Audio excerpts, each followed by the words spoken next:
Hello friends, कैसे हैं आप सभी। उम्मीद करती हूँ आप सभी अच्छे होंगे।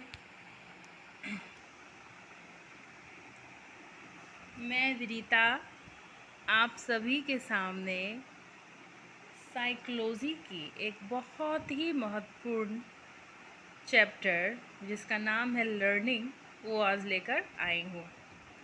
मनोविज्ञान तो आपको मालूम होगा ना। मनोविज्ञान किसे कहते हैं? मन का विज्ञान, आम भाषा में बोलते हैं इसको। मनोविज्ञान को इंग्लिश में साइकोलॉजी बोलते हैं। तो मनोविज्ञान का एक बहुत ही महत्वपूर्ण चैप्टर है जिसका नाम है लर्निंग, और मनोवैज्ञानिक भाषा में उसे हम अधिगम के नाम से जानते हैं, और आम भाषा में उसे हम लोग सीखना बोलते हैं।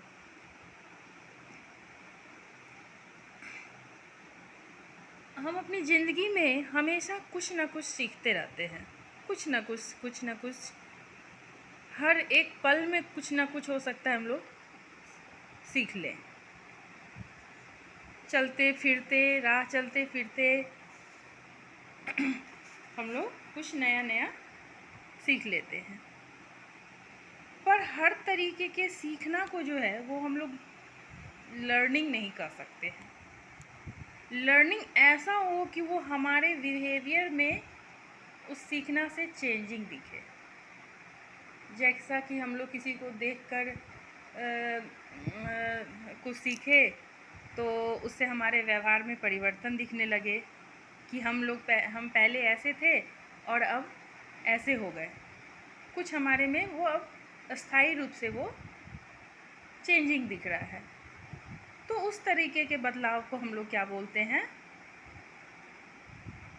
उस तरह के सीखने से जो बदलाव आता है वही सीखना होता है लर्निंग। और ये लर्निंग जो है वो अचानक से नहीं होता है।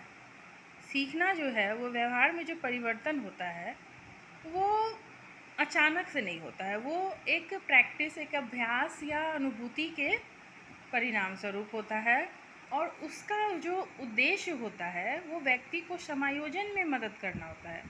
अब हम लोग समझेंगे कि समायोजन क्या होता है। तो समायोजन होता है कि वातावरण के अनुकूल अपने आप को उसमें एडजस्ट करना। अगर हम अपने आप को वातावरण के अनुकूल अपने आप को एडजस्ट नहीं करेंगे तो हम लोग सरवाइव नहीं कर सकते हैं, हम लोग जीवित नहीं रह सकते हैं। जैसे इसका एक उदाहरण लेंगे कि जैसे डायनासोर था, वो आज क्यों विलुप्त हो गया है? क्योंकि वातावरण में जो चेंजिंग आया उसके अनुसार वो अपने आप को उसमें समायोजित नहीं कर पाया, और वही कारण हुआ कि आज वो इस धरती पे से विलुप्त हो चुका है। उसी तरीके से हर प्राणी के लिए, चाहे वो इंसान हो या जानवर हो, सरवाइव करने के लिए उसको अपने आप को वातावरण के अनुकूल समायोजन करना बहुत ही ज़रूरी है। तो सीखना जो है, सीखने का मेन उद्देश्य यही है कि हम अपने आप को बदलते हुए वातावरण के अनुरूप हम लोग अपने आप को उसमें समायोजित कर सकें। सीखेंगे नहीं, हमारे में बदलाव नहीं आएगा।